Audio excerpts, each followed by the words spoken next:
जय हिंद साथियों, स्वागत है आप सभी का हमारे एक और नए इंपॉर्टेंट वीडियो में। साथियों, यदि आप भी एक यात्री हैं और आए दिन रेलवे में सफ़र करते हैं तो आप लोगों के लिए यह वीडियो बहुत ही इंपॉर्टेंट होने वाली है कि आज के इस वीडियो के माध्यम से हम आपको बताने वाले हैं रेल मंत्रालय के द्वारा जारी किए गए कुछ नए नियमों के बारे में।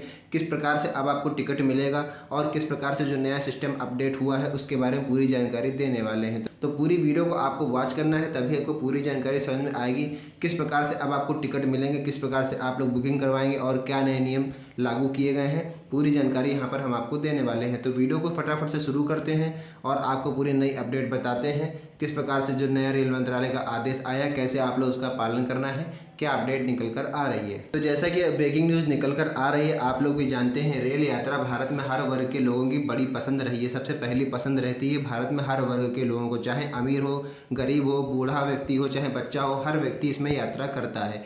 इंडियन रेलवेज हर दिन करोड़ों यात्रियों को उनकी मंजिल तक पहुंचाता है, लेकिन बढ़ती भीड़, टिकट बुकिंग में दलालों की धांधली और वेटिंग लिस्ट की समस्याओं को देखते हुए रेलवे ने 10 मई 2025 से ट्रेन टिकट बुकिंग सिस्टम में नए बदलावों की घोषणा कर दी है। अब कौन से वो नए बदलाव हैं, क्या ऐलान किया गया है, इन बदलावों को सीधा असर जो है वो यात्रियों के जेब पर पड़ेगा, सफ़र की प्लानिंग और टिकट बुकिंग के तरीका पर भी पड़ने वाला है। अब यात्रियों को टिकट बुकिंग के नए नियमों को समझना जरूरी हो गया। जो नए नियम निकल कर आ रहे हैं आपको उन सबको समझना बेहद ज़रूरी है। अगर बिना नियम को समझे आप लोग बुकिंग करवाएंगे तो आप लोगों का लॉस हो सकता है, तो आप लोगों को जो है भारी जुर्माना भुगतना पड़ सकता है। ताकि सफ़र के दौरान कोई भी परेशानी ना हो आपको, अगर आप लोगों को पूरा नियम समझ में आ जाएंगे तो आपको किसी भी प्रकार की कोई परेशानी का सामना नहीं करना पड़ेगा। इस वीडियो में हम आपको विस्तार से बताएंगे कि 10 मई से कौन से बड़े नियम बदलने जा रहे हैं, ट्रेन टिकट बुकिंग का नया तरीका क्या होगा और किन बातों का आपको ध्यान रखना बेहद ज़रूरी है। साथ ही हम आपको यह भी बताएंगे कि इन बदलावों का असली फ़ायदा किसको मिलने वाला है। जो फ़ायदा, ये जो नए नियम लागू किए गए हैं रेल मंत्रालय की तरफ से मई 2025 से, इसका फ़ायदा किसको सबसे ज़्यादा मिलेगा और ये नए नियम आपके लिए क्या राहत लेकर आएंगे या मुश्किलें बढ़ाएंगे। सबसे पहले साथियों हम लोग बात करेंगे, वीडियो में आगे बढ़ने से पहले हम आपको बता दें इंडियन रेलवेज ने 10 मई 2025 से टिकट बुकिंग सिस्टम में कई सारे बड़े बदलाव किए हैं। इन बदलावों का मुख्य उद्देश्य यात्रियों की सुविधा, पारदर्शिता और सुरक्षा को बढ़ाना रखा गया है। खासकर वे लोग जो ऑनलाइन टिकट बुकिंग करते हैं या फिर तत्काल टिकट बुकिंग करते हैं उन लोगों को विशेष करके यह वीडियो जरूर देखनी चाहिए, इस्तेमाल करते हैं, क्योंकि उनके लिए नए नियम जानना बहुत ज़रूरी हो चुके हैं। योजना का नाम और विवरण यहाँ पर आप लोग स्क्रीन पर देख पा रहे होंगे, एक टेबल शो हो रही है। इस टेबल में पूरी जानकारी यहाँ पर स्टेप बाय तरीके से लिखी हुई है। सबसे पहली है बदलाव लागू होने की तारीख, कब से लागू होने वाले हैं। 10 मई 2025 से बदलाव लागू होने वाले हैं। OTP वेरिफिकेशन इसमें हर टिकट बुकिंग पर जरूरी है, यानी हर टिकट, चाहे आप जनरल बोगी का टिकट लीजिए, चाहे आप तत्काल टिकट लीजिए या फिर ऑनलाइन टिकट बुकिंग करवाइए, ठीक है, हर टिकट के लिए OTP वेरिफिकेशन जरूरी कर दिया गया है। एडवांस रिजर्वेशन पीरियड, जिसको आप लोग ARP सिस्टम कहते हैं, उसको 60 से 90 दिन, यानी पहले यह 120 दिन था, यानी 120 दिन पहले आप लोग अपना जो है टिकट बुक करवा सकते थे एडवांस में, लेकिन अब उसको कम करके 60 दिन से 90 दिन कर दिया गया है। डायनेमिक प्राइसिंग की बात करें तो प्रीमियम ट्रेनों पर ही लागू होगा। डायनेमिक प्राइसिंग का मतलब होता है रेट जो है वो घटते बढ़ते रहते हैं ट्रेन की मांगों के हिसाब से। जिस हिसाब से जो है मांग बढ़ती जाती है उस हिसाब से जो है प्राइस हैं वो टिकट के बढ़ते घटते रहते हैं। आगे बात करेंगे साथियों तत्काल बुकिंग टिकट की न्यू टाइमिंग क्या है। तो अगर नई टाइमिंग है AC कोच की सुबह 10:10 AM से और स्लीपर की सुबह 11:10 AM से शुरू हो जाएगी। डिजिटल टिकट एक्सेप्टेंस की बात करें, मोबाइल लैपटॉप पर डिजिटल टिकट मान्य है, यानी कि अगर आपका टिकट जो है मोबाइल में ही डाउनलोड है, आप लोग ऑफलाइन नहीं निकलवा पाए हैं, मोबाइल हो या फिर लैपटॉप हो, किसी पर भी आपके पास टिकट होगा तो वो माना जाएगा, ठीक है, किसी पर भी आपका टिकट होगा तो वो मान्य है। वेटिंग लिस्ट टिकट रूल, तो सिर्फ जनरल कोच में सफ़र की अनुमति मिलेगी। ID प्रूफ रिक्वायरमेंट की बात करें तो हर बुकिंग के समय ID एक ज़रूरी होनी चाहिए, आपके पास एक ID प्रूफ मांगा जाएगा आपसे। रिफ़ंड प्रोसेस की बात करें, अगर आपको रिफ़ंड चाहिए, आप अगर टिकट कैंसिल करते हैं तो देखिए 2 कारणों में आपका टिकट जो है पैसा रिफ़ंड होगा। सबसे पहला कारण यह है कि अगर आपकी ट्रेन जो है लेट आ रही है 3 घंटे से ज़्यादा तो आपका रिफ़ंड होगा पैसा, और अगर उस दिन ट्रेन कैंसिल है तभी आपको पैसा रिफ़ंड मिलेगा। एक्स्ट्रा सर्विस चार्ज की बात करें तो बढ़े हुए हैं, कुछ चार्जेस बढ़ाए गए हैं। तत्काल पर 20 रुपये से लेकर के 600 रुपये तक बढ़ाए गए हैं, अलग अलग हिसाब से, रेट के हिसाब से बढ़ाए गए हैं। तत्काल टिकट बुकिंग पर कुछ पैसे बढ़ाए गए हैं। तो यह पूरी मैंने आपको एक टेबल के माध्यम से पूरा ओवरव्यू बता दिया।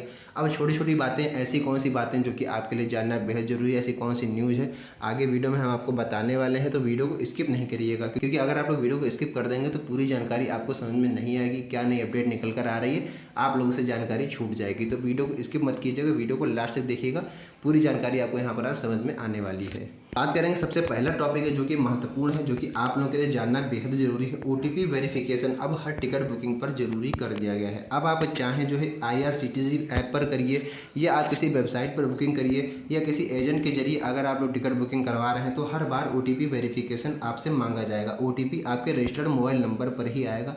आपका जो नंबर मोबाइल नंबर आधार से लिंक होगा उसी पर ओटीपी आएगा, जिसे डालने के बाद ही आप लोग टिकट बुकिंग का पेमेंट कर पाएंगे। इससे फर्जी बुकिंग बहुत कम होगी और साथ ही दलालों की धांधली और बोट्स से टिकट ब्लॉक करने की समस्या भी काफ़ी हद तक कम होगी। यह नियम तत्काल टिकट बुकिंग और जनरल बुकिंग दोनों पर लागू हो चुके हैं। यानी तत्काल टिकट बुकिंग कराएंगे तब भी आपको ओटीपी वेरिफिकेशन मांगा जाएगा, और अगर आप जनरल बुकिंग टिकट करवाएं, अगर आप जनरल टिकट बुक करेंगे तब भी आपसे ओटीपी वेरिफिकेशन मांगा जाएगा। ठीक है, अब बात कर लेते हैं साथियों वेटिंग टिकट का जो नया नियम निकल कर आ रहा है, यानी waiting list ticket new rule. अब वेटिंग टिकट सिर्फ जनरल कोच यानी अनरिजर्व में ही मान्य रहेगा। केवल जनरल कोच में ही आप लोगों का वेटिंग टिकट मान्य होगा। स्लीपर और एसी कोच में वेटिंग टिकट यात्रा पर पूरी तरीके से बैन कर दी गई है। उसमें अब किसी प्रकार के स्लीपर और एसी कोच में आप लोग जनरल टिकट लेकर के नहीं बैठ सकते हैं, वेटिंग टिकट लेकर के नहीं बैठ सकते हैं। इस बात का विशेष आपको ध्यान रखना है। अगर किसी यात्री के पास वेटिंग टिकट पाया जाता है और वह रिजर्वेशन कोच में यात्रा करता पाया गया तो उस पर भारी जुर्माना लगेगा या फिर उसको ट्रेन से उतारा भी जा सकता है। यात्रा आपके बीच में रुक भी सकती है, तो इसलिए आपको ऐसा काम नहीं करना है जिससे आपको किसी भी परेशानी का सामना करना पड़े। अगली बात हम लोग कर लेते हैं स्लीपर क्लास में 250 रुपये और एसी क्लास में 440 रुपये तक का फ़ाइन लगने वाला है। अगर आप स्लीपर क्लास में पकड़े जाते हैं तो 250 रुपये, और अगर आप एसी क्लास में पकड़े जाते हैं तो 440 रुपये का फ़ाइन लगेगा अगर वेटिंग टिकट के साथ इन दोनों कोच में अगर आप पकड़े जाते हैं। यह नियम ऑनलाइन और ऑफलाइन दोनों टिकटों पर लागू होगा। अगर आपके पास ऑनलाइन टिकट है या ऑफलाइन टिकट है, दोनों टिकटों पर जुर्माना आपका लगने वाला है। अब बात कर लेते हैं टिकट बुकिंग अवधि में बदलाव, यानी ARP जो सिस्टम हुआ करता था उसमें क्या बदलाव हुआ है। तो पहले यात्री 120 दिन पहले, 120 दिन का मतलब है 4 महीने पहले आप लोग बुकिंग करवा लेते थे, लेकिन अब ऐसा नहीं है। अब एडवांस रिजर्वेशन पीरियड ARP को घटा करके 60 से 90 दिन कर दिया गया है। यानी अब सिर्फ 60 दिन पहले, यानी 60 से 90 दिन पहले ही ट्रेन टिकट बुक करवा पाएंगे। इस बदलाव से जेन्युइन यात्रियों को टिकट मिलने की संभावना बढ़ेगी और बुकिंग सिस्टम ज़्यादा पारदर्शी बनेगा। इसमें जो है धांधली वगैरह कम होगी। बात कर लेते हैं डिजिटल टिकट और ID प्रूफ की अनिवार्यता इसमें कर दी गई है। यानी अब यात्रियों को टिकट का प्रिंट आउट ले जाने की जरूरत नहीं, किसी प्रकार की आपको प्रिंट आउट की जरूरत नहीं है। मोबाइल या लैपटॉप पर ही आप लोग अगर अपना टिकट डाउनलोड करके ले जाएंगे तो डिजिटल टिकट भी मान्य होगा। सफ़र के दौरान वैलिड ID प्रूफ भी होनी चाहिए आपके पास। टिकट बुकिंग और यात्रा के समय एक ही ID प्रूफ दिखाना अनिवार्य है। अगर आपके परिवार में किसी एक की भी अगर ID होगी तो आपका काम हो जाएगा। केवल एक ही ID प्रूफ दिखाना अनिवार्य है। अगली महत्वपूर्ण बात जो कि आप लोगों के लिए जानना बेहद ज़रूरी है, refund and charges changes. Refund और चार्जेस में क्या बदलाव हुए हैं। तो जनरल टिकट और तत्काल टिकट दोनों के लिए रिफ़ंड प्रोसेस को तेज़ किया गया है। अब 2 दिन के अंदर आपको रिफ़ंड आपका वापस पैसा मिल जाएगा। कन्फर्म्ड तत्काल टिकट पर कोई रिफ़ंड नहीं मिलेगा, इस बात का आपको विशेष ध्यान रखना है। अगर आप कोई ऐसा टिकट कन्फर्म करते हैं तत्काल टिकट, तो उस पर आपको किसी प्रकार का कोई भी रिफ़ंड नहीं मिलने वाला है। रिजर्वेशन, सुपरफास्ट और तत्काल पर चार्ज थोड़े बढ़ा दिए गए हैं। तत्काल टिकट पर अब 20 रुपये से लेकर के 600 रुपये तक एक्स्ट्रा चार्ज लग सकता है। ये नए नियमों के मुताबिक ये चार्ज बढ़ाए गए हैं। आपको हम बताने वाले हैं नए नियमों के फ़ायदे और नुकसान, यानी प्रॉफिट क्या होने वाला है, क्या फ़ायदा होने वाला है और क्या लॉस होने वाला है। तो फ़ायदों की बात करें तो जेन्युइन यात्रियों को टिकट मिलने की संभावना बढ़ने वाली है। दलालों की बुकिंग पर रोक लगेगी, यानी दलाल बहुत से ऐसे होते हैं जो आपको 200 रुपये का टिकट 500 रुपये में बेचते हैं। लोगों पर बिल्कुल अब रोक लगेगी। बुकिंग सिस्टम ज़्यादा पारदर्शी और सुरक्षित होगी।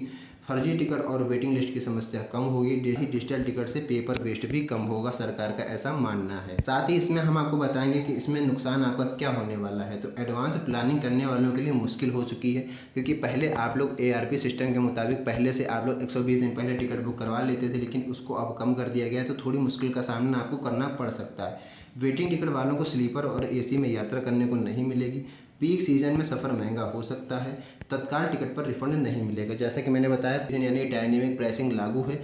मांग के हिसाब से टिकट के प्राइस बढ़ते घटते रहेंगे। ठीक है, और साथ ही तत्काल टिकट पर किसी प्रकार का कोई भी रिफंड आपको नहीं मिलने वाला है। ठीक है, तो यह पूरी जानकारी मैंने आपको बता दी विस्तृत तरीके से। रेलवे टिकट के क्या नए नियम निकल कर आ रहे थे, जो रेलवे मंत्रालय ने नया आदेश दिया था, पूरी जानकारी इस वीडियो के माध्यम से मैंने आपको बता दी है। क्या फ़ायदा क्या नुकसान होने वाला है, किस प्रकार से आप लोग टिकट बुकिंग करवाएंगे, क्या क्या महत्वपूर्ण बदलाव हुए हैं, पूरी जानकारी विस्तृत तरीके से मैंने आपको बता दी है। अगर वीडियो अच्छा लगा हो तो वीडियो को लाइक कीजिएगा, साथ ही इसको अपने जानने वाले साथियों में जरूर शेयर कीजिएगा। तो बस आज की इस वीडियो में इतना ही। मिलते हैं नए वीडियो में नेक्स्ट टॉपिक के साथ। तब तक के लिए धन्यवाद।